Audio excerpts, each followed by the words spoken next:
gravação, só registrando a presença aqui dos alunos.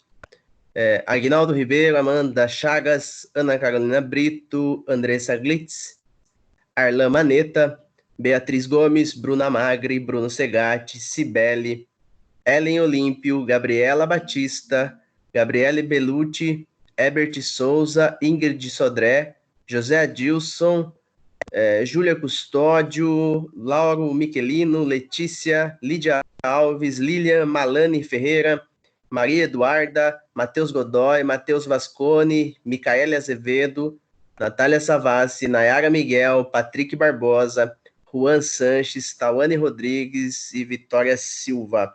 São os 32, acho que eu li aqui. Deixa eu ver se entrou mais alguém. Enfim, está registrado aqui a presença de todos, mostrando a participação aqui. Agora, nesse momento, estamos com 33 dentro da sala. Primeiramente, boa noite a todos.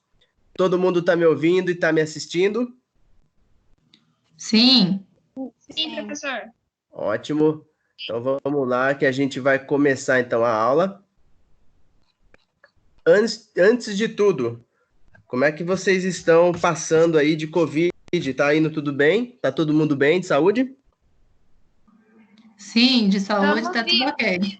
De saúde tá tudo bem. Ninguém matou ninguém ainda em casa? Ainda não. Por enquanto, Adeus. Tem vários aí com vontade já de matar as pessoas, mas fiquem tranquilos que esse momento vai passar, tá? Vamos lá, então, o seguinte. Vocês conseguiram acessar o AVA? sim. Sim, tá normal. Normal? Sim. Muito bem. O que eu coloquei lá? Coloquei no AVA o trabalho que vocês vão me entregar até o dia 10 de abril e junto à aula também de hoje. Está lá disponível para vocês. Para os alunos que não têm o microfone e estão participando aqui da aula, fiquem tranquilos. Qualquer dúvida que vocês tiverem, eu estou aqui disponível também no WhatsApp simultâneo. Então, eu vou acompanhando aqui o grupo do Direito Empresarial no WhatsApp simultâneo aqui. Espero que todos aqui estejam aqui no grupo do Direito Empresarial. Se não tiver e quiser anotar meu celular, meu WhatsApp, fica à vontade, eu vou passar aqui, tá? Meu WhatsApp é 19, né? 997973781. Assim eu acompanho os que estão conversando aqui e também pelo WhatsApp, eventuais perguntas que a gente tiver, tá bom? Professor Leandro. Sim? Boa noite. Oi, boa noite, Thaís. Estou passando para dar um oi, desejar uma excelente aula, parabenizar pelo empenho, não só dos professores, mas como de todos os alunos que estão muito engajados aí nas aulas. Tenho percebido um movimento intenso, apesar desse início agora, né, ser a parte de toda uma adaptação, né, algo novo, que não estávamos adaptados com essa rotina, mas todo mundo aí empenhado para conseguir manter o ritmo de estudos. Estou bem feliz com relação a isso, né? O estudo sendo colocado como uma prioridade, principalmente num momento como esse, e sabendo que a gente terá a mudança, né, do perfil até mesmo do profissional a partir de agora, né? Então, todo mundo saindo da inércia e buscando novos conhecimentos. Então, uma boa aula para você e para os alunos também, dizendo que eu continuo à disposição, estou em home office, podem me enviar e-mails, se tiverem alguma dificuldade, estou aqui para auxiliar a todos. Tá bom? Abraço a todos. Abraço, Thaís, muito obrigado pela intervenção aí. De fato, nós estamos passando por um momento que também é um momento de inovação, onde os que estiverem preparados para isso demonstram estar na frente de muita gente. Então, essa forma, inclusive, de se reunir e aplicar aula é um sinal de evolução até mesmo do ensino. Então, estando preparado para isso, com certeza teremos profissionais cada vez mais empenhados e profissionais preparados que vão sair da Anhanguera para o mercado de trabalho diferentes também. Agradeço a sua intervenção, viu, Thaís? Um grande abraço e também estamos todos à disposição também. Ok, ótima aula. Abração. Tchau, tchau. Abraço. Tchau, tchau. Muito bem, pessoal. Seguinte, o pessoal que não conseguir acessar, esse material também vai estar disponível para vocês em link. Essa aula já está sendo gravada, vai ser disponibilizada via YouTube, depois o link será disponibilizado para vocês lá no AVA, tá? Entre hoje, mais tarde, ou amanhã, pela manhã, já vai estar a aula completa lá, se caso você perdeu algum momento, alguma coisa nesse sentido. E como que funciona a dinâmica aqui? Eu vou passar para vocês a aula, vou explicar a aula para vocês, vocês fiquem à vontade para fazer qualquer tipo de intervenção. Para intervir e está com alguma dúvida, você desativa o teu microfone, me chama, professor, eu paro, você faz a pergunta, eu esclareço, não tem problema nenhum. E se você não está com o microfone, ou está com algum problema nesse sentido, eu também estou simultaneamente disponível aqui no WhatsApp. Então, qualquer dúvida, eu também olho aqui no WhatsApp e respondo a pergunta para vocês sem problema nenhum. Combinado? Combinado. Combinado. Beleza. Vamos lá, então. Eu vou compartilhar aqui a tela com vocês. Vamos ver se vocês estão enxergando. Primeiro, falar com vocês sobre o trabalho. Todo mundo está vendo? Sim. Não. Não. Sim. Ainda Agora não. sim. Não. Sim? Agora sim. Sim. Aguinaldo, tá aparecendo? Sim. Beleza. Vamos lá, então. Explicar para vocês o trabalho de vocês que vocês vão me entregar no dia 10/4/2020. Igual vocês fizeram com outro trabalho, vai me entregar lá por e-mail. Até às 23h59. Esse é o prazo de vocês. Entregou fora do prazo? Nem precisa mandar mais, que já está zerado. Então, prazo é prazo. Entregou até o dia 10, às 23h59, eu recebo. Depois disso, já está zerado o trabalho. Combinado? Então, essa é a primeira regra. Ok, combinado. Então, tem tempo para vocês fazerem. Tem uma semana e pouquinho aí para vocês fazerem. Vamos lá.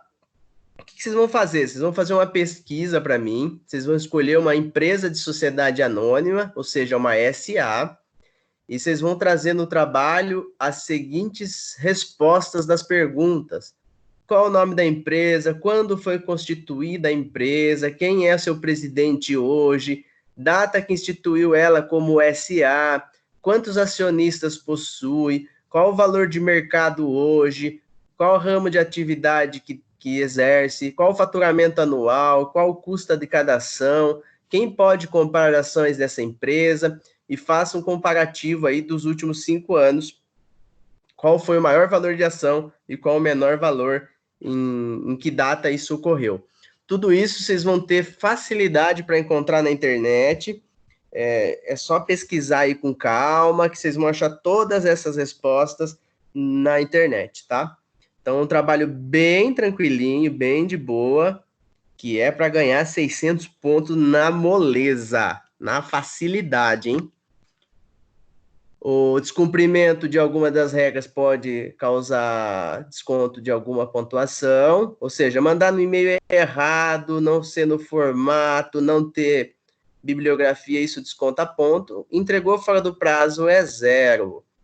O trabalho poderá ser digitado e deverá ser entregue no e-mail leandro.serve@anhanguera.com até às 23h59 do dia 10/4. O trabalho é individual ou duplas. Individual ou Duplas. Duplas é quantas pessoas, gente? Duas. 300. 6. 6? É 6, Venâncio? É 6, Venâncio? 300. 300? Tá. Então, trabalho é dupla. Dupla é só de 2, tá? Professor, posso fazer em 3? Não. Mas, professor, eu sempre fiz trabalho em 3. Posso fazer? Não. É dupla. Se você vai fazer em 3, alguém fica sozinho e o outro faz em dupla. Chegou a hora de separar esses relacionamentos que vocês têm.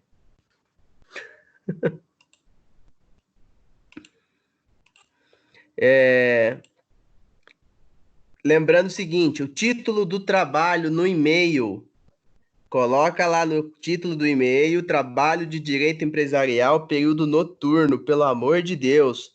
Escreva isso no título do e-mail, para que facilite para o professor encontrar o trabalho. Se você não escrever isso, eu posso descontar ponto seu, porque você não cumpriu a regrinha.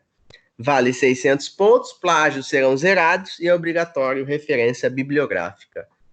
Molezinho o trabalho, hein? Combinado? Combinado. Muito Combinado. bem, vamos lá.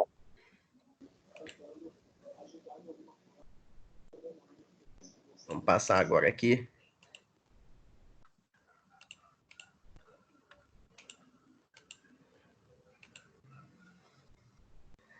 Tá todo mundo enxergando os slides agora, da aula 5? Sim. Não. Sim? Sim. Já vou maximizar aqui, vai ficar maior. Vocês estão com alguma dúvida das aulas que foram, videoaulas que foram disponibilizadas para vocês? Vocês assistiram? Tem alguma dúvida sobre elas?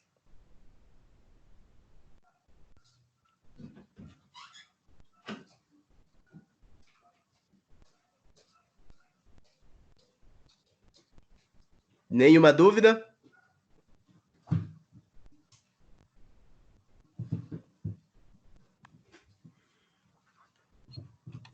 Não, professor. Não. Beleza. Vamos seguir aqui, então. Direito empresarial, aula 5. Lembrando que, se quiser fazer pergunta, pode fazer aqui pelo grupo do WhatsApp, no grupo aqui de Direito Empresarial, como também ativar o teu microfone e você fazer a pergunta no momento que você desejar. Só interromper falando aqui que eu paro a explicação e a gente esclarece qualquer tipo de dúvida, tá? Não fiquem com dúvidas, não deixem de perguntar, tá? Eu estou à disposição de vocês. Vamos lá, então. Aula 5, Direito Empresarial. Vamos falar hoje de títulos de crédito. Títulos de crédito. A princípio, o que seria um título de crédito? O que significa título de crédito? Alguém sabe me dizer?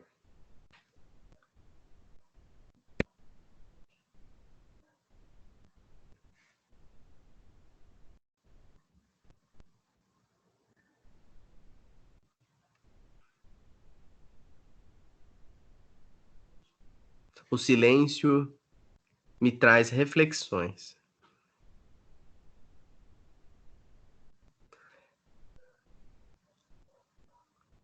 Vamos lá, então. Títulos de crédito. Título de crédito, o próprio nome já diz, é um título que possui valor. É um título que possui valor.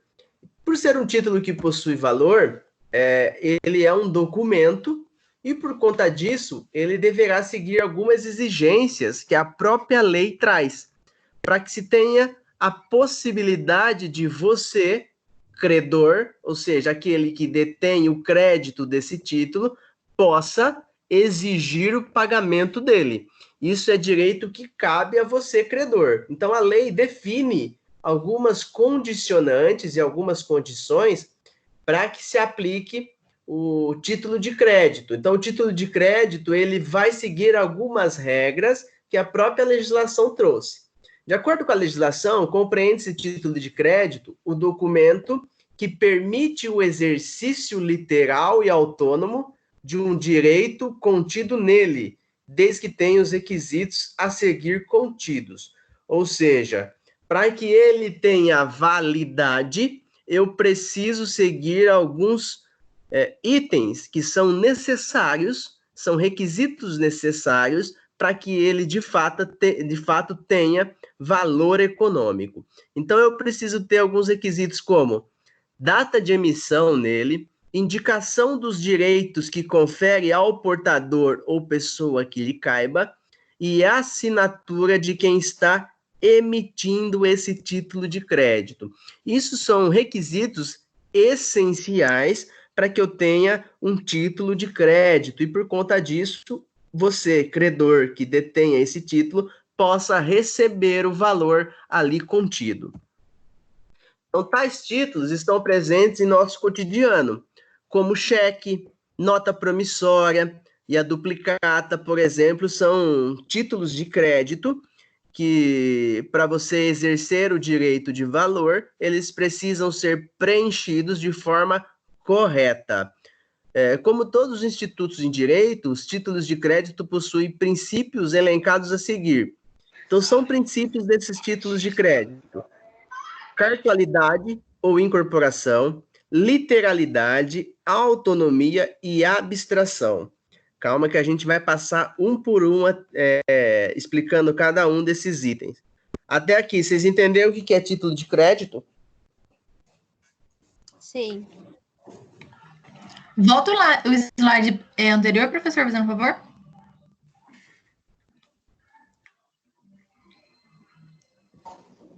Esse slide aqui?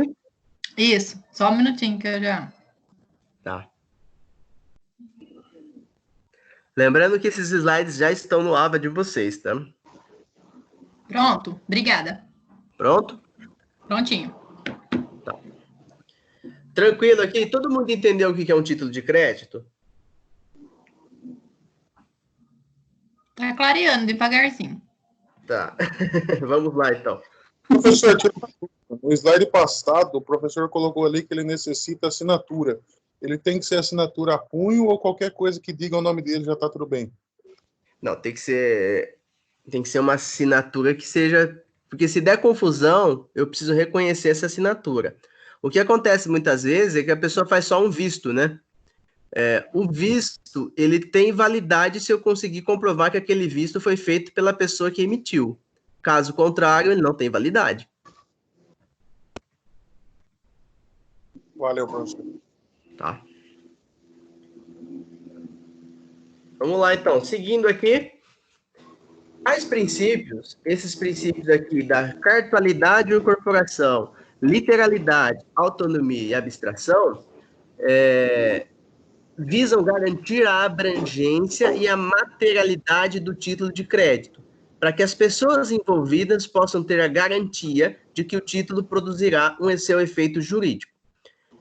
O que seria esse efeito jurídico? O que você espera de um título de crédito? Que ele tenha crédito. Para que ele tenha crédito, o simples fato de eu escrever lá, olha, estou confessando a dívida de R$1.000 para vocês.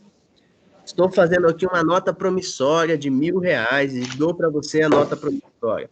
O simples fato de dar a nota promissória não gera a obrigação nem o efeito jurídico necessário. Eu preciso que eu tenha todos os elementos preenchidos. Quando todos os elementos estão preenchidos e assinado por quem emitiu, aí ele passa a ter valor jurídico. Fora isso, não tem valor jurídico. Então, apresenta-se uma figura quanto aos princípios do título de crédito. Além da questão referente aos princípios do título de crédito, estes revestidos de uma classificação, modelo, estrutura, hipótese de emissão e circulação, que constitui a materialidade do título de crédito e complementa quanto à exigibilidade desse título. O que isso significa? Para que ele tenha validade, eu preciso cumprir as regras que a lei traz. Então, a lei ela vai trazer qual é o modelo, qual é a estrutura, quando que eu posso emitir, quando que não, de que forma ele circula, se circula ou não circula. Enfim, são possibilidades do título de crédito que eu vou seguir para emitir e eu vou seguir para que eu possa receber esse título de crédito. Então, aqui, ó, eu trago um organograma para vocês. Está um pouquinho embaçado, só que se vocês abrirem o slide de vocês, vocês vão conseguir enxergar com facilidade, tá? Então, eu vou ter o título de crédito, dividido entre conceito e princípios. O conceito é o documento necessário ao exercício do direito literal e autônomo nele contido. Ou seja, para que ele tenha validade, eu preciso exercer o direito, senão ele se torna um simples papel. Imagina o seguinte, vamos trazer para mais próximo da nossa realidade. Um cheque. Quando que ele passa a ter validade? Eu posso fazer um cheque lá de R$1 milhão? Posso eu fazer um cheque de R$1 milhão?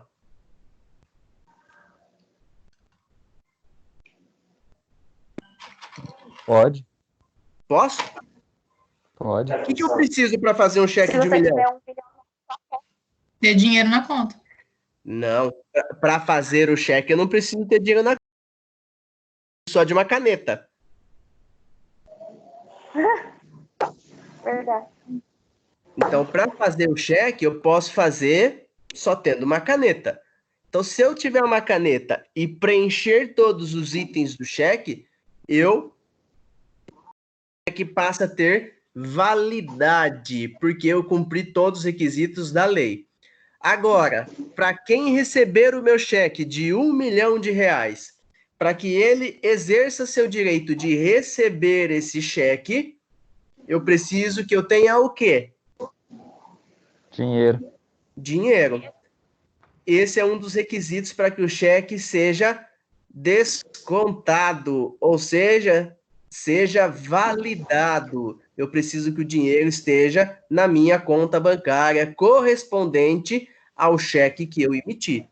Por isso, a simples emissão de um título de crédito, ele gera o efeito jurídico para que a outra pessoa possa receber, só que isso não significa que a outra pessoa vai receber aquele crédito ou não, porque eu preciso de outros elementos para que se transforme aquele título de crédito em valor econômico.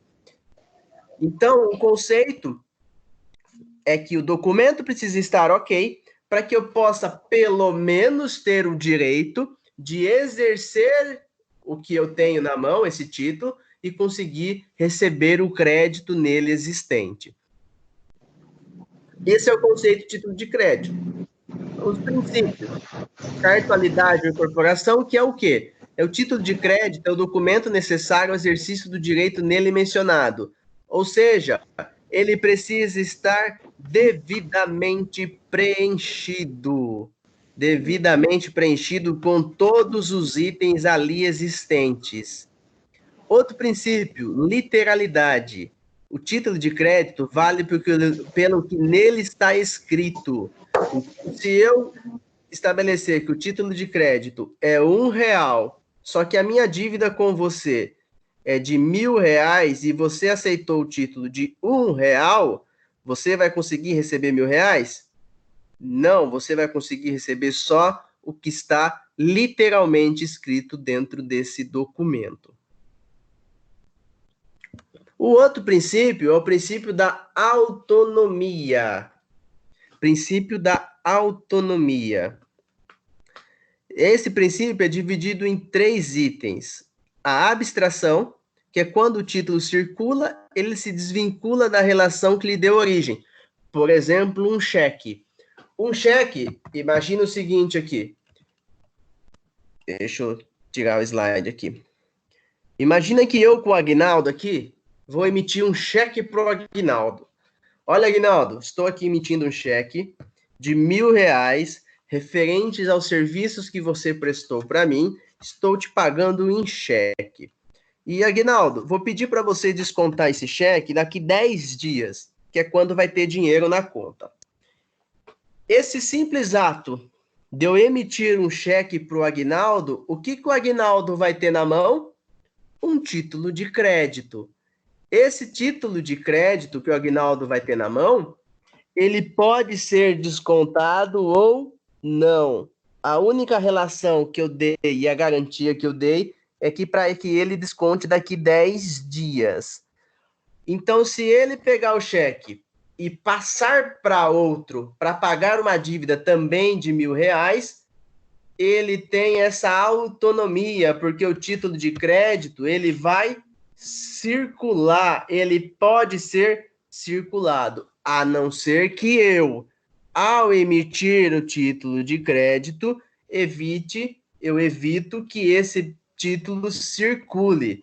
Como? Seja cruzando ele, endossando ele atrás, que a gente vai passar por isso um pouquinho mais para frente. O que eu faço com o título de crédito? Eu vou impossibilitando a livre circulação dele. Quando eu pego o cheque e faço 2 riscos, lá o chamado cheque cruzado, automaticamente o Aguinaldo só vai poder depositar esse cheque. Quando eu endosso atrás, ele se torna um título ao portador, ou seja, atrás que vai ter o direito de sacar aquele determinado cheque. Esse é um princípio de autonomia. Então, quando eu não quero que esse título circule aleatoriamente e eu não saiba mais para onde ele vai, eu vou ter que cumprir alguns requisitos para bloquear esse cheque. A outra situação de autonomia, o título de crédito configura direito novo. Vez que eu passo para frente o título de crédito, vou passando para as pessoas seguintes, isso é uma nova relação jurídica. Ou seja, o que o Aguinaldo fez com o cheque que eu emiti para pagar um outro serviço de uma outra pessoa, eu, que emiti o cheque inicialmente, não tenho relação jurídica com esse terceiro que recebeu o cheque. Então, a relação minha é só com o Aguinaldo. Quando o Aguinaldo surge uma nova relação jurídica e paga com o mesmo título de crédito, ele desvincula a relação que deu origem, ou seja, ele me desvincula, eu, Leandro, como primeiro portador, primeiro emitente do título de crédito, ele me desvincula da relação. Fica só o Aguinaldo com essa terceira pessoa. Vocês entenderam? Leandro, boa noite. Posso fazer a pergunta? Claro. Então, deixa eu ver se eu entendi. Se eu tenho um cheque, eu pago você, e você paga uma outra pessoa, sim, se esse cheque que eu te dei não tem fundo, não sou eu que tenho responsabilidade, passa a ser você? Passa a dívida com você. Imagina o seguinte, eu e você temos uma relação jurídica. O que você faz da vida? Quem está falando primeiro? Eliane. Eliane, o que você faz da vida? Eu sou líder de área de vendas. Você é líder de área de vendas e eu sou advogado. Imagina que você foi lá no meu escritório e eu entrei com uma ação de cobrança para você e cobrei R$ 1.000 de você. Aí você pega e me paga com um cheque. Você emite o cheque e me paga R$ 1.000. Eu tenho uma dívida com o meu mecânico. Eu pego esse cheque que você me deu de R$ 1.000 e vou pagar o mecânico. O mecânico, ao tentar descontar o cheque, descobre que não teve fundos. De quem que o mecânico vai cobrar? De mim ou de você, Eliane? Primeiro vai cobrar de quem passou o cheque, de você. De mim, porque a relação que eu tenho com o mecânico é minha, é do meu serviço. Ou seja, se ele tiver que entrar com uma ação judicial para cobrar, ele vai cobrar de mim ou de você? De mim, porque o serviço foi prestado para mim. Para você. Quando ele faz essa cobrança, quem passa a ser o detentor da dívida sou eu. Agora, quando ele entrar com ação judicial para me cobrar, quem vai ter que pagar sou eu, Leandro. Então, eu que tenho que resolver esse problema. Se o cheque não tiver fundos, eu, Leandro, não recebi pelo meu serviço. Aí eu, Leandro, tenho que entrar contra a Eliane para cobrar o serviço que eu prestei. Então, mesmo se uma pessoa entrar... É um terceiro de boa-fé com um título que você emitiu. Ele não vai entrar com uma ação para cobrar da Eliane. Por quê? Porque a Eliane não fez serviço com o mecânico. O mecânico vai cobrar de quem ele prestou o serviço. Entendeu, Eliane? Eu entendi. É que também eu tinha entendido que, como está no exemplo, se o cheque estivesse no meu nome, a hora que a pessoa entrasse com uma ação, seria eu a ser chamada primeiramente, porque o cheque estaria no meu nome. Não, primeiro chamo quem prestou o Quem serviço, pagou. quem pagou, Porque Entendi. ele pode, Isso a eu gente... posso, o mecânico pode simplesmente me chamar numa ação judicial, eu pegar R$ 1.000 da minha conta e pagar o mecânico. E aí eu vou me virar com a Eliane. Entendi. E ainda sobre cheque, exemplo, pessoas, tem muita gente que dá cheque pré-datado. E se a pessoa desconta o cheque antes do prazo marcado, a empresa sente que ele foi, de uma certa maneira, lesado por ter descontado o cheque antes do tempo que ele tivesse o dinheiro? Vamos lá. Vamos desmistificar uns mitos aqui primeiro. Não existe cheque pré-datado. Todos os cheques são Isso. pós-datados. Afinal, eu coloco uma data para que seja descontado.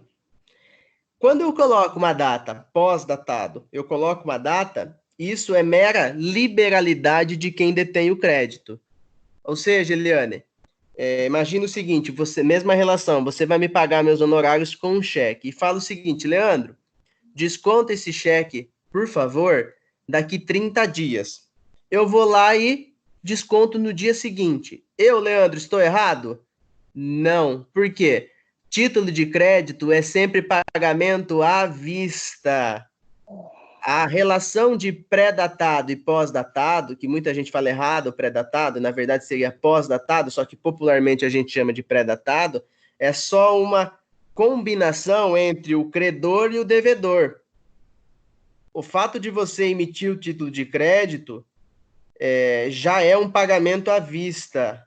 Então, se eu for e tentar receber antes do tempo, não gera nenhum tipo de indenização, nada disso para quem descontou antes do tempo, porque o cheque ele é um título ao portador e à vista, tá? Entendeu? Entendi. E lá na empresa que Então, eu muito trabalho, cuidado. tinha... Pode falar. Desculpa, queria te interromper.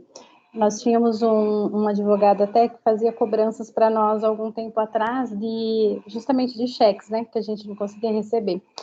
E ele falava para a gente que se a pessoa assinasse qualquer coisa que tivesse devedor, né, que fosse até em qualquer folha, até numa folha de saquinho de pão, era válido. Então, isso não procede. Mais ou menos. O que acontece muitas vezes é que, para que aquela pessoa seja devedor, precisa existir uma formalidade no papel. A formalidade não é do papel, não precisa ser digitado, nada disso. A formalidade é no que está escrito.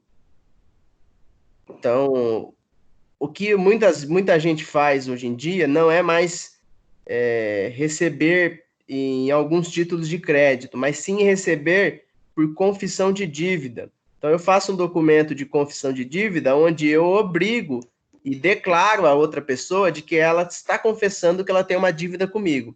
Quando isso acontece, eu pulo uma fase judicial de que é do reconhecimento da dívida. Por quê? Porque o documento de confissão é uma confissão, ele já confessou que a dívida existe. Então, eu não discuto mais se existe ou não existe a dívida, eu só vou discutir se o pagamento...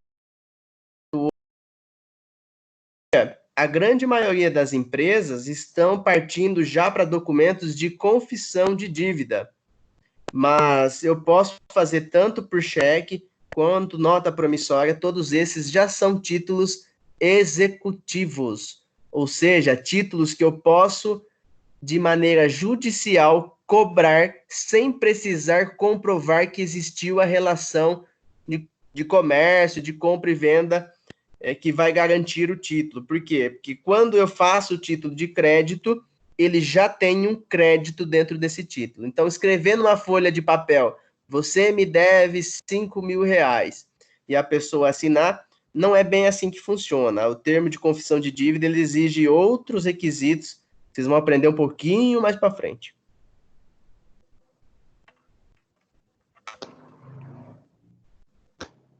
Alguma dúvida mais? Professor, eu tenho uma dúvida na questão de cheque. Quem que está falando? O Arlan. Ô, Erlan, pode falar. Eu já ouvi falar de um golpe que o pessoal aplica bastante, que é comprar carro com um cheque, só que o nome é de segundo ou terceiro. E aí você tem que praticamente dar o carro para quem você vendeu e depois o dono do cheque ainda exige um carro porque o cheque estava no nome dele. Isso aí pode acontecer ou é só um mito? Em parte é mito, em parte pode acontecer. O que é a parte de mito? Quando eu emito o cheque para pagar um carro, sei lá, 50 mil reais num cheque, eu preciso ter um contrato vinculado a ele demonstrando que eu estava vendendo para essa pessoa. O cheque não é comprovante. O cheque é só um título de dívida que eu comprovo que eu recebi aquele crédito e eu posso descontar aquele crédito.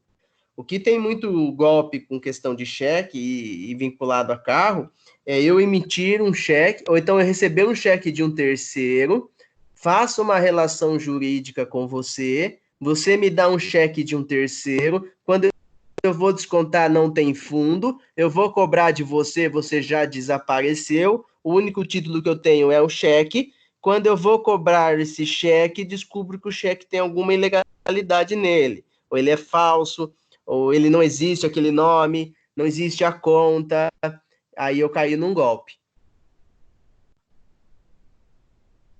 Mas então o contrato, praticamente, ele te deixa imune ao dono do terceiro. Vamos supor, se o cheque for de terceiro, aconteceu alguma coisa. O contrato te deixa praticamente blindado contra isso. Isso. O contrato ele vai determinar as partes e quem é o responsável pelo pagamento, né? O ideal é o seguinte, nunca aceite cheque de terceiro. Por isso que a grande maioria dos comércios não aceita cheque de terceiro. Por quê? Porque o terceiro, ele entra na relação como boa-fé. Aí, quando eu vou cobrar, eu tenho muita dificuldade de cobrar do dono do cheque, porque minha relação jurídica não foi com o dono do cheque. Minha relação jurídica foi com uma segunda pessoa que tinha o título de crédito. Quando eu vou cobrar, eu não consigo receber de imediato, porque eu preciso cobrar daquele que comprou de mim. E se eu não conseguindo isso, aí que eu vou buscar o dono do cheque, aí percebe que o imbróglio vai se aumentando e ficando cada vez mais difícil de comprovar a relação. Tranquilo, só isso. Valeu, professor. Antigamente, o pessoal tinha, inclusive meu pai conta, quando meu pai era menino, que ele trabalhava na fazenda e o dono da fazenda pagava com cheque. Aí um dia o dono da fazenda errou um cheque e picou o cheque na frente deles. E eles ficaram, olha só, ele tá rasgando dinheiro, olha quanto dinheiro ele não rasgou aí, nem rasgar esse cheque. Porque as pessoas têm a ilusão de que o cheque, ele é o dinheiro. O cheque, ele é só um título onde eu passo para a pessoa e a pessoa que detém esse título tem o poder de descontar esse cheque. Por isso que é muito perigoso emitir um cheque, porque ele dá à pessoa que está portando o cheque o poder de cobrar o valor. Lembrando que para você cobrar de forma judicial, você pode cobrar dentro de 6 meses, executar o cheque. O que é executar o cheque? Eu não preciso comprovar que eu tive relação jurídica nenhuma de que aquele cheque existe. O simples fato de eu ter o cheque, eu já posso cobrar. E passando de 6 meses, aí eu preciso comprovar a relação jurídica para que eu emita a possibilidade do crédito e aí possa cobrar posterior. Outra coisa, que também é título ao portador e pouca gente sabe, sabe lá quando você joga na loteria? Mega Sena, Loto Fácil, Loto Mania, Quina, todos esses jogos de loteria, eles dão um recibo para você. Esse recibo que você recebe, ele é também um título ao portador. Ou seja, ele é uma espécie de título de crédito. Só que o crédito só vai existir nesse título se você ganhar a loteria, se os números que estão lá forem sorteados. Então, imagine o seguinte, você tem o bilhete da Mega Sena premiado, está na sua mão. Se você não escrever seu nome atrás, qualquer pessoa que pegar aquele título pode ir lá e receber o prêmio.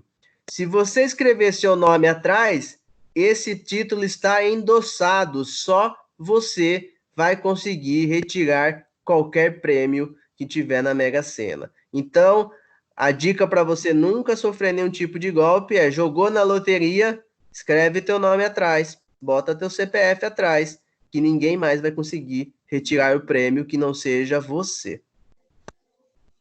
Ô, professor, Oi. Fala, Roberta. sobre o endosso. Sim. Para você protestar o cheque, tem que haver o endosso correto, né? Sim, tem que ter o nome atrás.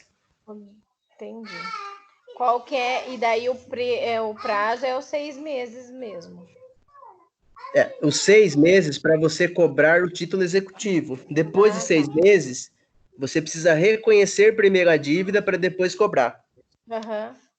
Entendi. Leandro, Oi, quem está perguntando? é a Micaele. Oi, Micaele. Então,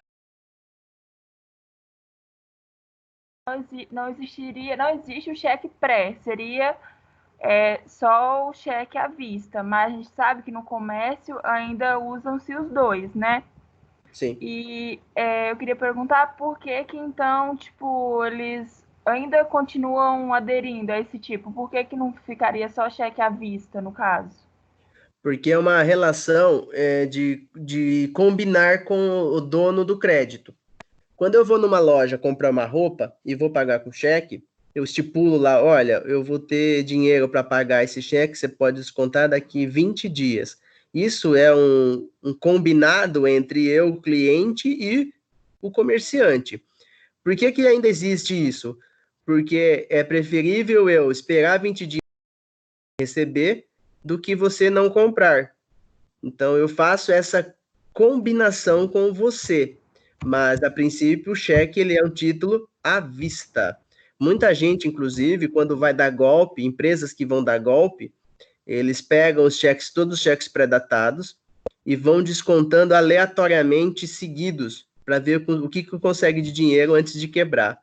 Por isso que o cheque, quando a gente emite, o fato de você colocar a data no cheque, não exclui essa possibilidade dele descontar fora da data, porque ele é um título à vista. Porque justamente não existe esse pós-datado. Esse pós-datado é uma mera combinação entre o cliente e o credor. E tipo, assim, no caso do supermercado, para a pessoa começar a comprar com o cheque, ela tem que ter tudo um cadastro e tal. E geralmente quem usa é mais pessoas de idade, né, hoje em dia, e que já tem um contrato antigo, né? Então, eu vou no mercado. E com a evolução, inclusive, aí dos meios de pagamento, hoje compensa muito mais para o comércio vender a cartão de crédito.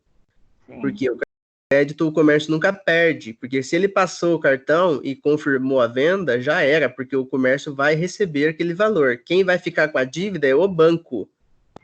Então, a titular do crédito, a titular do cartão de crédito. Então, por isso que cada vez mais rara a utilização de cheques. Muito mais pessoas mais antigas e comércios mais antigos, geralmente de bairro, que ainda utilizam o cheque como forma de pagamento, justamente por conta da possibilidade de não receber, se caso não tiver fundos. Sim, entendi. Obrigada, professor. De nada. Alguém mais?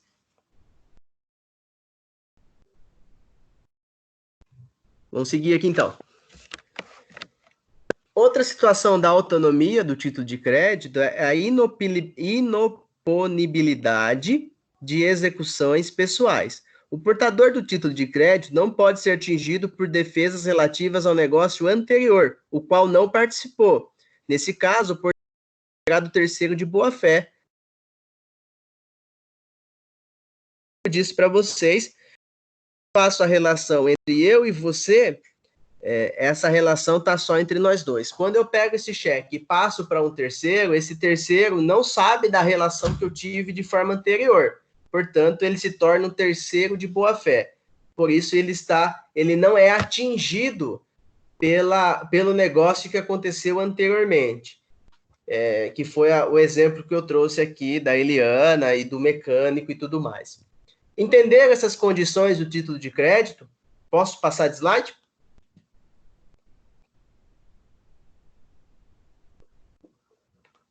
Pode, professor. Sim.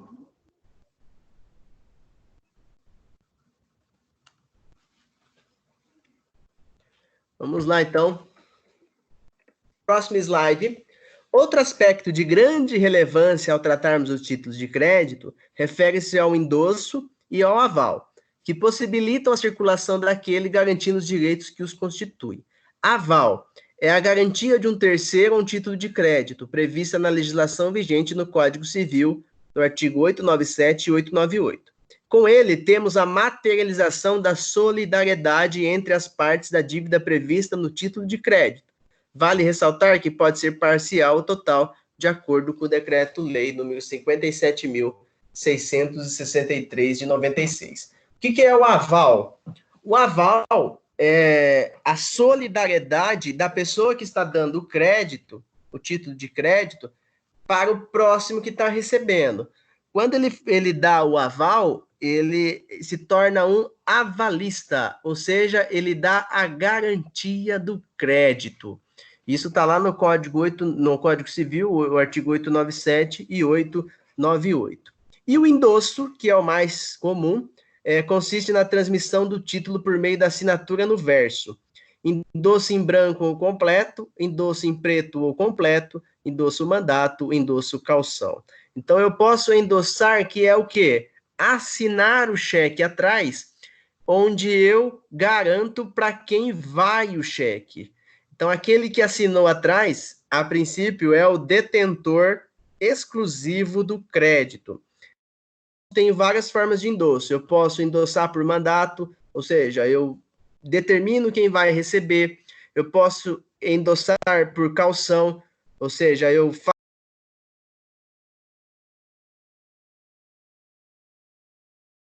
posso não escrever nada em branco, o cheque circula mais vezes. Enfim, existem inúmeras possibilidades de eu endossar o cheque e garantir para quem tiver com o título na mão o recebimento daquele título. Então, igual a gente estava discutindo ali do cheque, pré-datado, pós-datado. Qual é o risco de quando você faz um pós-datado? Do comércio não descontar na data que você combinou. Muito pior, talvez, de descontar antes da data e você saber que está com o comércio, é esse cheque não ser descontado. Então, imagina o seguinte, eu faço lá um cheque com o comércio, com a loja de roupas, para descontar daqui 20 dias. Passa 20 dias, não desconto o cheque. Passa 25 dias, não desconto o cheque. 30 dias, não desconto o cheque. 40 dias, não desconto o cheque. Aí eu pergunto lá para o dono da loja, falo assim, que aconteceu alguma coisa com o cheque? Não, eu já passei para frente.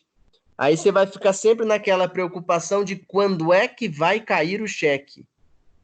Então, você não consegue prever a data que vai cair o cheque. Por isso que esses sistemas de endossar e garantir que o cheque não circule, garante a você que está emitindo esse título de que esse cheque não vai circular na mão de muitas outras pessoas. E isso ocasionar algum tipo de prejuízo lá na frente por conta de você não ter o crédito na conta bancária. Entenderam aqui a questão do aval e do endosso? Vou seguir.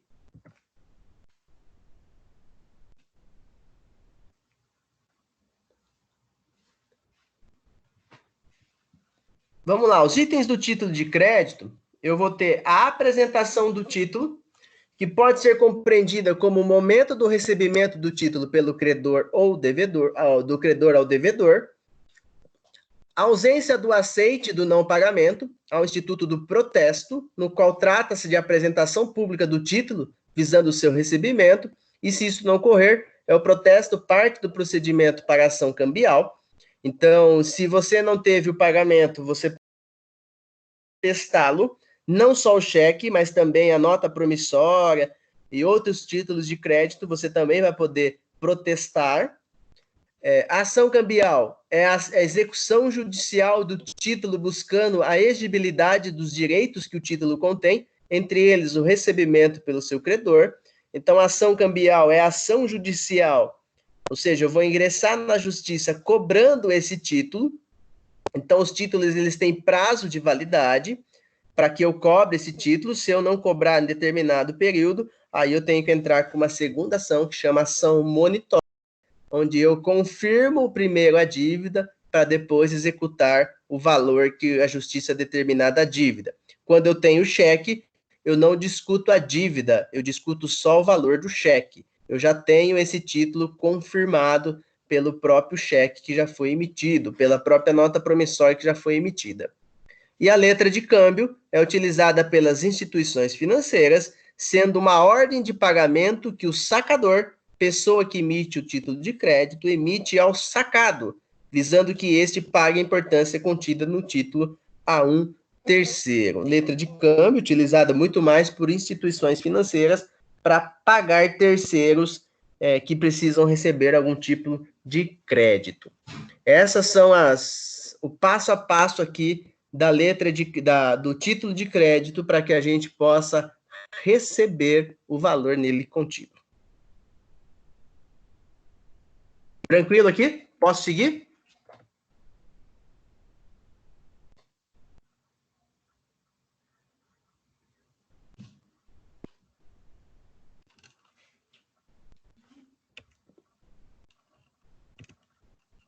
Vocês estão aí, pessoal? Sim. Sim. Vocês estão tudo vendo no Facebook aí, não estão nem prestando atenção no que eu estou falando, né?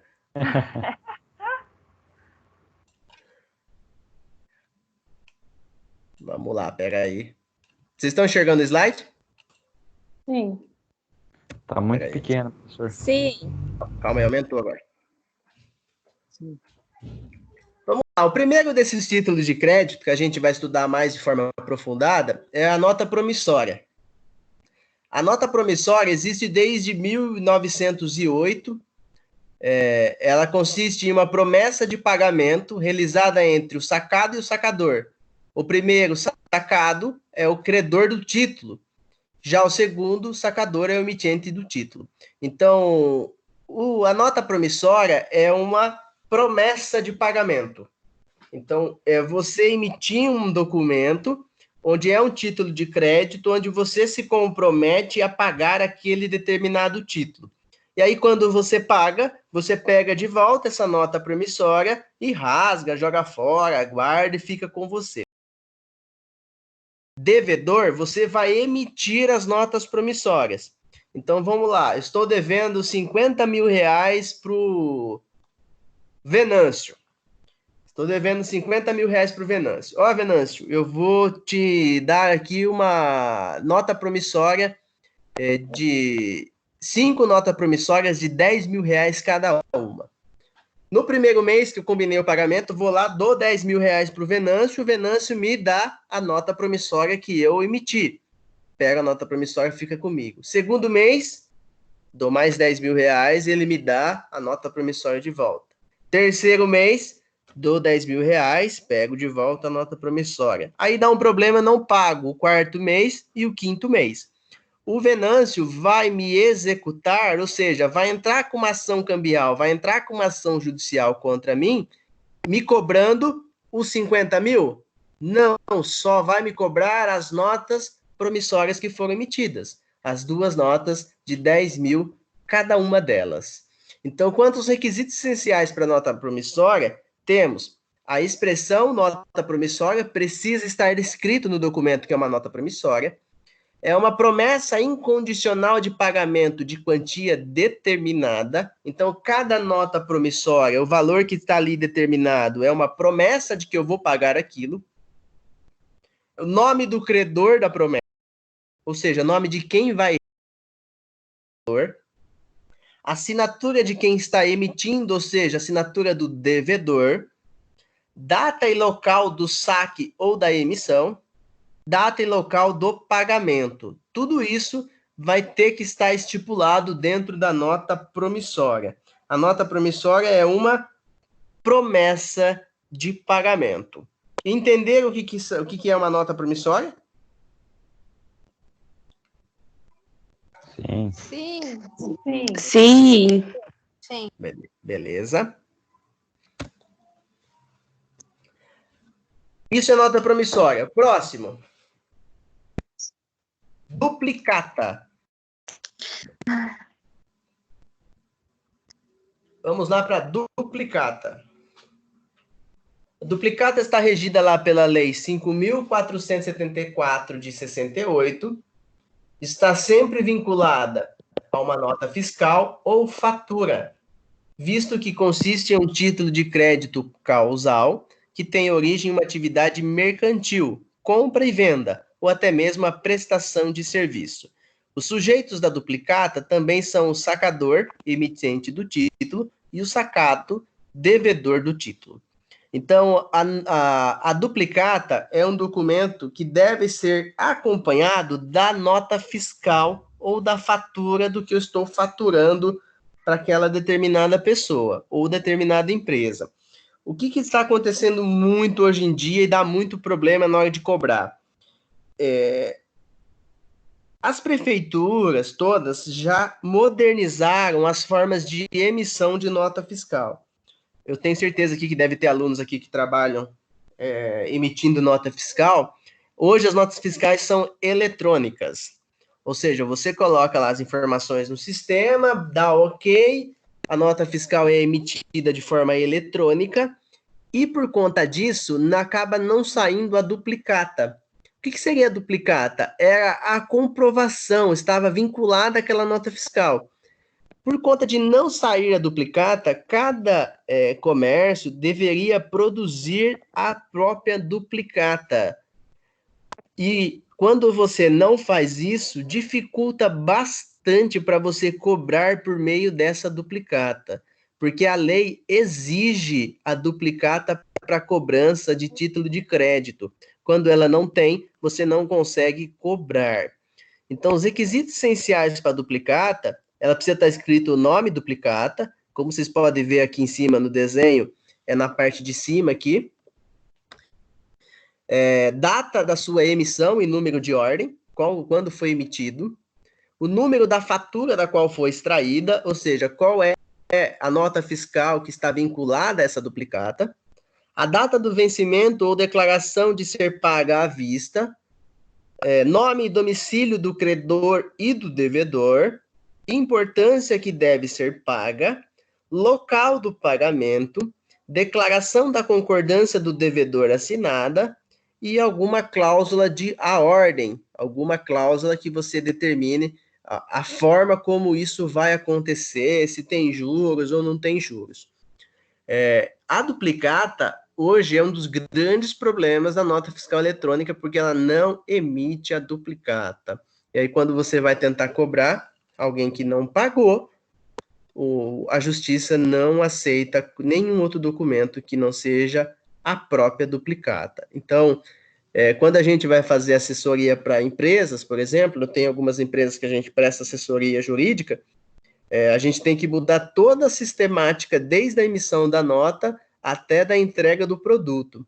Eu advogo por uma empresa grande de Pirassununga, que produz caderno, onde a gente teve que modificar todas as formas de emissão de nota fiscal e as formas de entrega dos produtos. Porque o que acontecia? Emitia-se a nota fiscal, chegava lá para entregar o produto, entregava para o porteiro dava um rabisco na nota de recebimento, entregava o produto, às vezes produtos valendo cargas inteiras, valendo mais de R$500 mil, e a única comprovação de que você tinha entregado e que tinha feito a duplicata era um rabisco de um porteiro. E até se o sujeito paga, não tem problema nenhum. Isso vai dar problema quando? Quando o sujeito não pagar. Quando o sujeito não pagar, aí você vai tentar cobrar, aí você não consegue comprovar sequer que o produto foi entregue no local que deveria ser entregue, porque um rabisco qualquer não garantia que o produto tinha sido entregue em determinado local. Aí, quando entra na disputa judicial, as partes vão usando o que tem na mão. A gente falava que entregava o produto e eles falavam que não tinha nem recebido o produto. Então, isso é fundamental quando a gente trabalha numa empresa, saber as formas de como funciona cada uma dos títulos de crédito, porque a grande maioria dos trabalhos hoje em empresas estão relacionados a títulos de crédito. Então, emite a nota fiscal, faz a duplicata, faz o sujeito que está recebendo receber mesmo, assinar o documento para que não dá problema depois na cobrança. Entenderam a duplicata?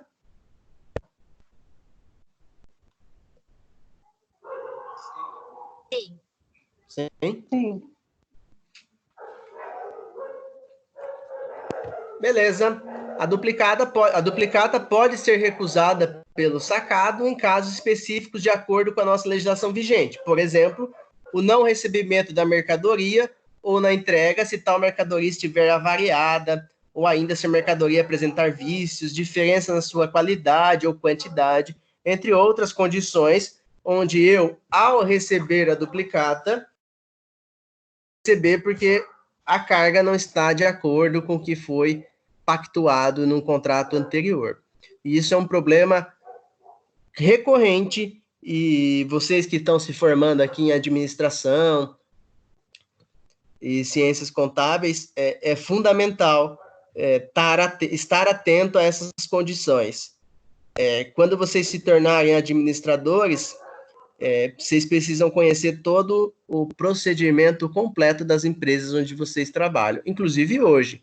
Mesmo que você ainda não atue diretamente na administração completa de uma empresa ou algo parecido, é fundamental até para você crescer dentro da empresa, conhecer todos os partes que funcionam aí, desde onde produz até onde entrega, para que você tenha uma visão ampliada e saiba onde está as situações aí que a lei pode vir a dar problema. Inclusive, olha, essa forma de entrega aqui parece equivocada, a lei não fala isso. Você pode até receber uma promoção aí por conta disso, e quem sabe não se tornar um administrador de uma empresa, que eu tenho certeza que todos vocês serão. Amém. Amém. E o mais popular de todos é o cheque. Tem alguém aqui que está aqui assistindo que trabalha em banco?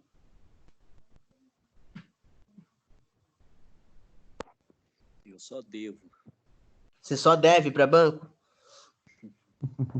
Só lamentos. Sua relação com o banco é de devedor e credor. É isso aí. O Liz corre solto. O Liz é igual a casa. A casa só uma pessoa pode me tirar da casa. Só o banco. Por fim, o cheque.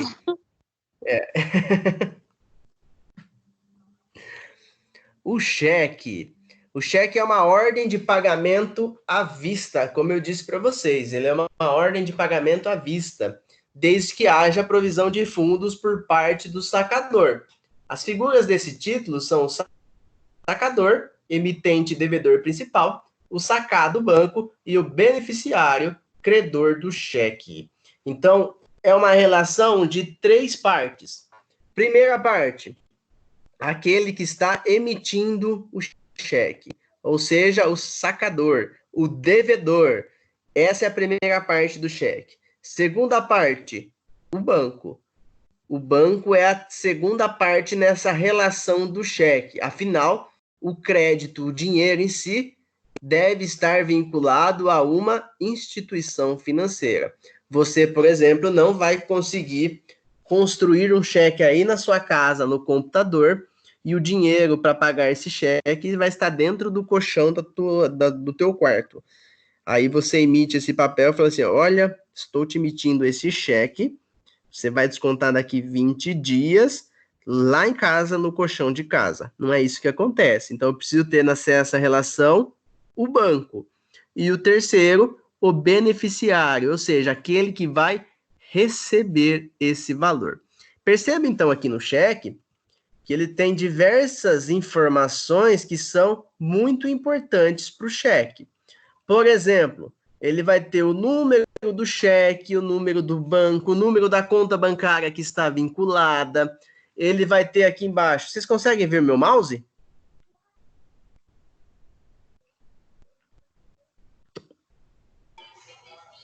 Não. Não. Não. Não aparece o mouse? Tá. Não.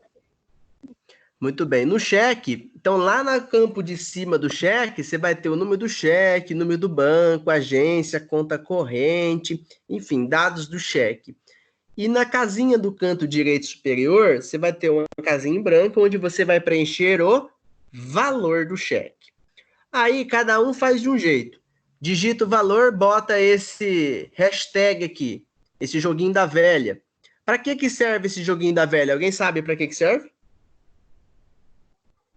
Para qualquer pessoa não poder aumentar o valor do cheque, alguma coisa do tipo. Aí que tá. Isso é um mito. Sério? Porque se eu tiver divergência entre o numeral e o que está escrito, prevalece o que está escrito. Mas então para que serve? É uma cultura popular de sempre colocar para que não tenha justamente essa situação de aumentar os números. Mas o sujeito que for tentar aumentar o número, ele precisa também aumentar o escrito.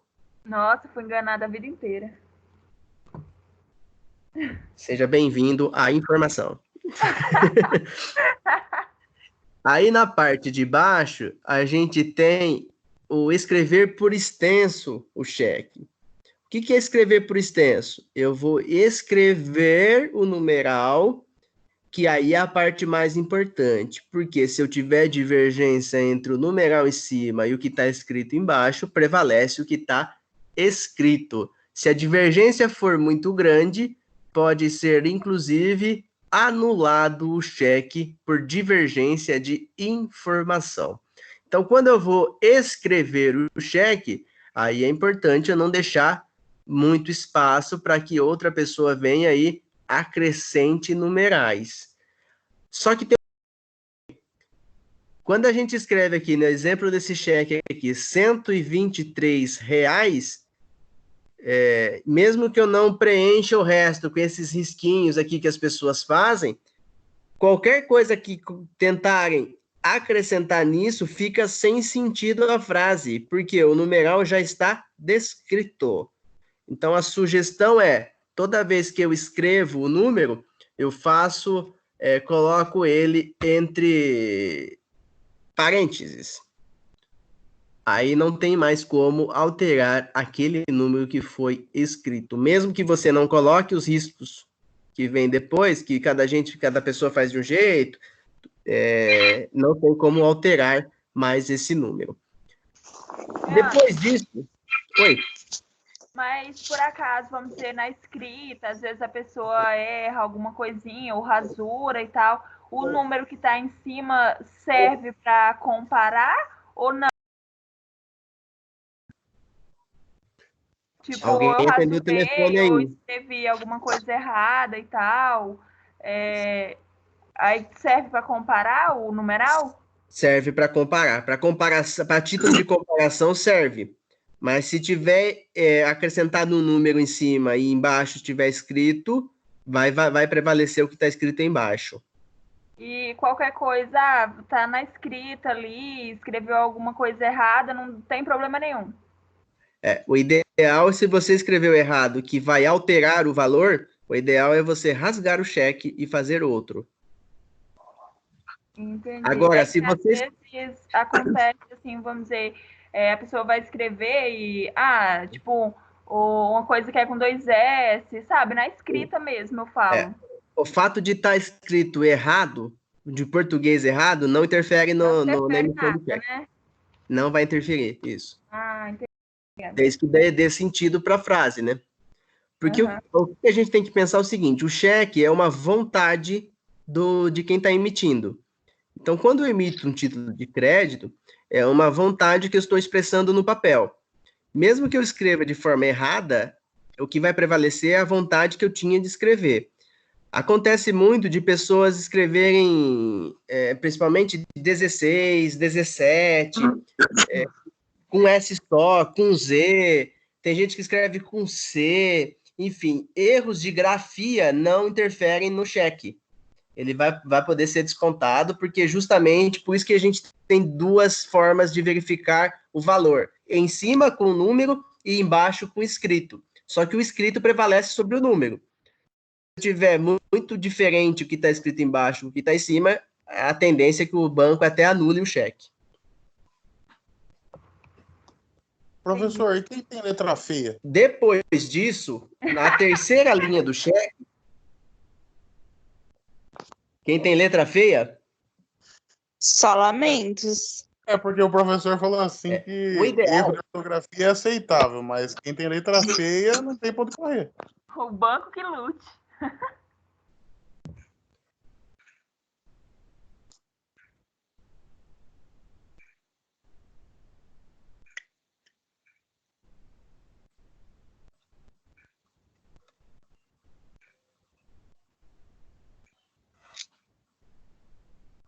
Alô, vocês estão me ouvindo? Eu tô. Sim, beleza. Agora Vamos sim. lá. O que acontece com letra feia? Você que é o credor do cheque, você que vai receber o cheque, você precisa conseguir identificar o que está escrito e o numeral.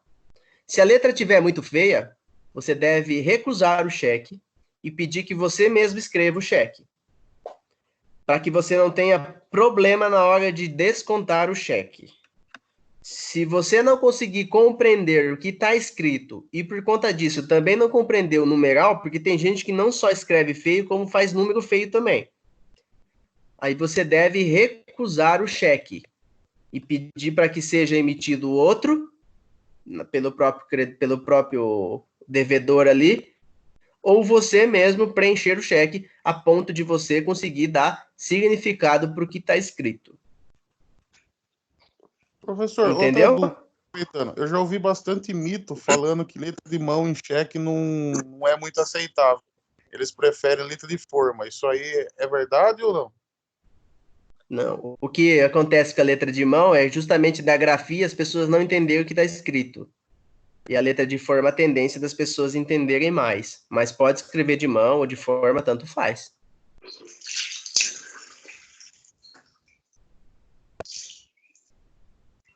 Vamos lá, parte de baixo do cheque.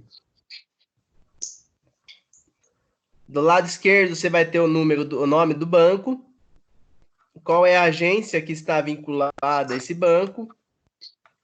E do lado direito, você vai preencher com o nome da cidade onde está sendo emitido, a data, o mês e o ano.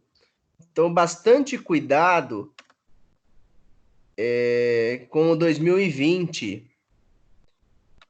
Porque depende da forma como você escrever, você consegue mudar o ano com o 2020. Tem gente que só coloca o 20. Esse ano, ele é um ano especial. Porque se você colocar ali, que nem tá, Curitiba, 20 de maio, se não tivesse o 20 já preenchido aqui, tivesse só o tracinho, e você colocar só 20, você corre o risco de ter alterado esse valor, essa data, que pode fazer com que seu cheque já esteja prescrito, que é quando ultrapassa 6 meses, onde você só vai conseguir executar por meio de monitória. Então, por ser o ano de 2020, escreva sempre por completo 2020. Coloca o 20 e o 20 novamente, para que você não tenha ninguém alterando essa data. Próximo item. Alguma dúvida nisso? Não. Próximo item. Assinatura. A assinatura tem que ser aquela que eu tenho no cartório? Não. Precisa ser aquela que eu tenho no banco. Igual a que eu tenho no banco. Primeiro, se não for assim, não vai aceitar teu cheque. E segundo, a assinatura que você tem no banco vai ser a prova de que foi você mesmo que emitiu esse cheque. Depois disso, embaixo, a gente vai ter o seu nome completo, que vai ser comparado depois com a assinatura, o teu CPF, em alguns cheques até o número do seu telefone, outros não. Alguns traz até o número do seu RG, outros não. E vai trazer uma informação importante para o comércio, que é conta aberta em tal data. Para que serve esse negócio de conta aberta? A tendência é de quanto mais antiga seja a conta, maior a credibilidade do cliente e maior a credibilidade do cheque. Mas isso não é garantia completa.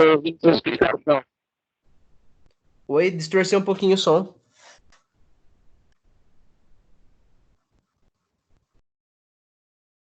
Pergunta, por favor.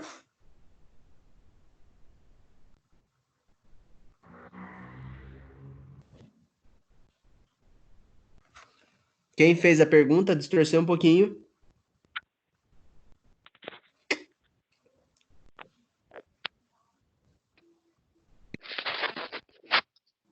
Não, que eu não estava ouvindo o áudio. Ah, conseguiu ouvir?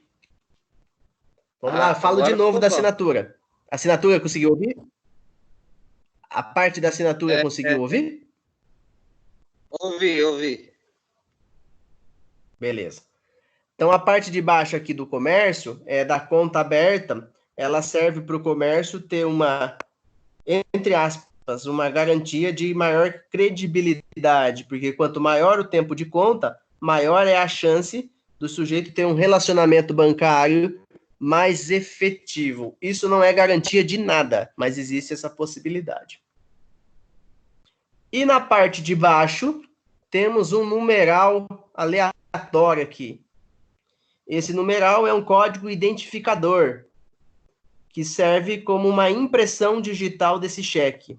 Esse cheque, ele sempre vai ter esse numeral, às vezes de maneira digital, outras vezes de maneira onde você não enxerga, mas quando tira a cópia ele aparece, que é a impressão digital desse cheque. Então, cada cheque tem um numeral diferente. Então, os requisitos do cheque, vamos ter a denominação, precisa estar escrito que é um cheque, uma ordem condicional de pagamento de quantia nele determinada, ou seja, aquele valor que está estipulado é o valor que vai ser pago. Eu vou ter o local de pagamento dele, é onde vai estar preenchido aí o local do cheque, a data e local de emissão do cheque, eu vou ter ali também, e a assinatura do sacador ou mandatário com poderes para isso.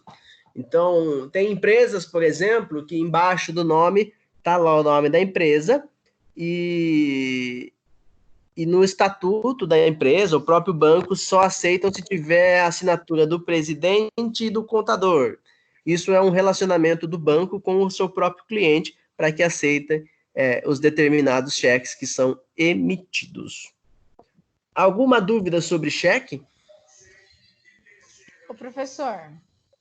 Sim. Sobre o código de NCM, como é NCCM, não sei como chama, eu aprendi que é o mesmo, os dados lá de cima é os mesmos que estão aqui embaixo, isso é verdade?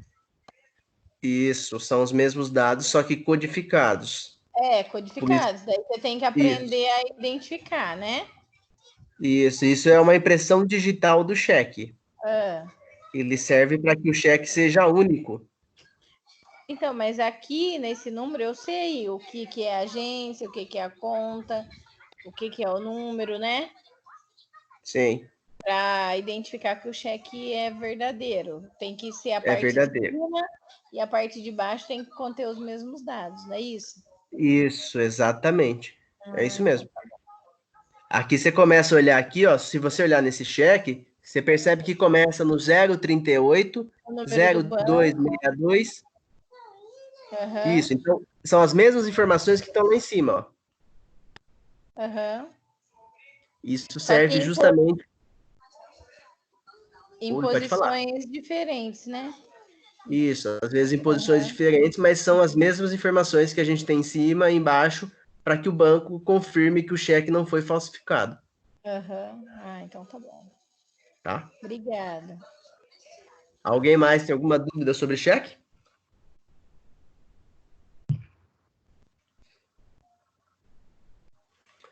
Alguma dúvida sobre duplicata, sobre nota promissória? Não, professor, tá tranquilo por enquanto.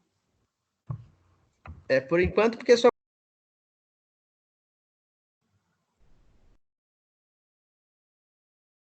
até aqui, eu estou o que está lá no nosso AVA. A gente termina a aula por aqui. Eu vou só até esse ponto. Espero que vocês tenham... Acabei de chegar. Oi? Acabei de chegar. Acabou de chegar? Mas você vai ter disponível essa aula aqui depois no AVA, tá? Ah, tá. Beleza. Você chegou tarde. Cheguei mesmo. Começou 7h30. Trabalhando que nem um cavalo. Tem jeito. Você não tá de quarentena, Luiz Fernando? Eu não. É porque eu trabalho na usina. E a usina é serviço indispensável para a sociedade. Sim. A gente conhece. Ô, Luiz, cada um tem que merece. Mas que bom que tá trabalhando, né, Luiz? Ah, que bom, nossa. 12 horas por dia, muito bom. Vamos lá, então. Só registrando aqui a presença dos 42 que estão aqui no momento. Aguinaldo Ribeiro, Amanda Chagas, Ana Carolina Brito, Andressa Glitz, Arlan Maneta, Beatriz Gomes, Bruna Magri, Bruno Segatti, Camila Tadacha, Cibele, Diego Armando, Eliane Dias, Ellen Olímpio, Fabiana, Gabriela Batista, Gabriele Belucci, Herbert Souza, Jéssica Carneiro, José Adilson, Juan, Júlia Custódio, Miquelino, Letícia, Lídia Alves, Lilian, Luiz Fernando, Malane, Márcia Angélica, Maria Eduarda, Matheus Godoy, Matheus Vasconi, Micaele Azevedo, Natália Savassi, Nayara Miguel, Patrick Leme Barbosa, Roberta Gomes, Juan Sanches, Stephanie Carine, Tawane Rodrigues, Venâncio Peixoto e Vitória Silva. E a Júlia aqui falando também, estamos trabalhando também, parar jamais, ou morre do vírus ou morre de fome. É isso aí. Tá todo mundo se virando nesse momento. A gente também aqui está trabalhando tudo home office. Eu trouxe o escritório quase todo para minha casa. Ficou chique o negócio. Fechado. Não está correndo prazo de nada, mas a gente está seguindo a vida por aqui também. E esqueci de perguntar para vocês uma coisa importante que eu faço toda a aula.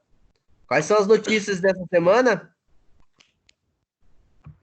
Coronavírus matou mais gente. Coronavírus.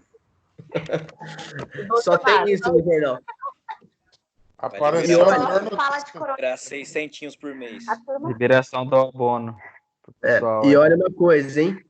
Eu estava falando já com vocês de coronavírus desde a primeira aula, hein?